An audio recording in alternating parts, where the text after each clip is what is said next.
This is not easy for them. Saram is no stranger to assisting international students in crisis, but her phone's been ringing off the hook this week. Many of our members from across the country have sent me emails and texts saying that they're stressed, they're sick to their stomachs. One part of the federal announcement to international students, their spouses won't be able to get open work permits anymore. One of the decisions that were made was to separate families of international students who are studying at the college and undergraduate levels. And families deserve to be together. The new federal announcement puts a cap on the number of international students Canada can accept over the next 2 years.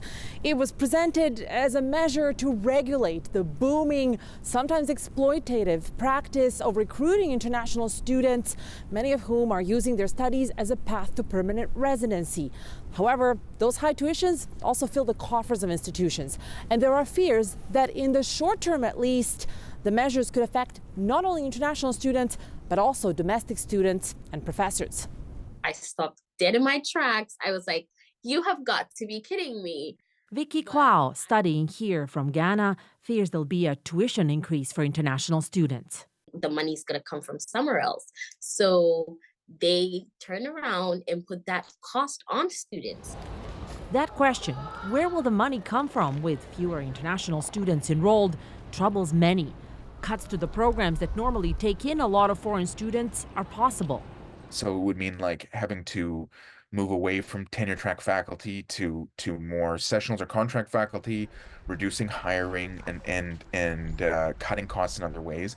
But it would also possibly mean that removal of some of these programs. And that would impact domestic students too. We have to face the fact the bill is being footed by international students. So a decrease in that is a decrease in funds, and it's a decrease in the programs that domestic students are also in. Now we know from the federal announcement that provinces that take in the bulk of international students, specifically Ontario, are looking at a close to 50% cut, whereas other provinces may be looking at a smaller cut. What's less clear is whether the so-called diploma mills will be docked more steeply than the more reputable institutions. Even a more moderate cut could have far-reaching effects, says this president of a small public college in PEI. If we were hit with a third, we've got about 30% of our student population now is international. So if we were to drop that to 20, that we'd see an immediate impact on our bottom line, I think. And most importantly, we might see an impact on the breadth and depth of programming that we can provide. Deana, some of the people you spoke to also raised concerns that the impact here could be more than just financial. That's right, Ian. Some of the advocates and experts we spoke to are particularly concerned about the language around international students are taking away housing from Canadians.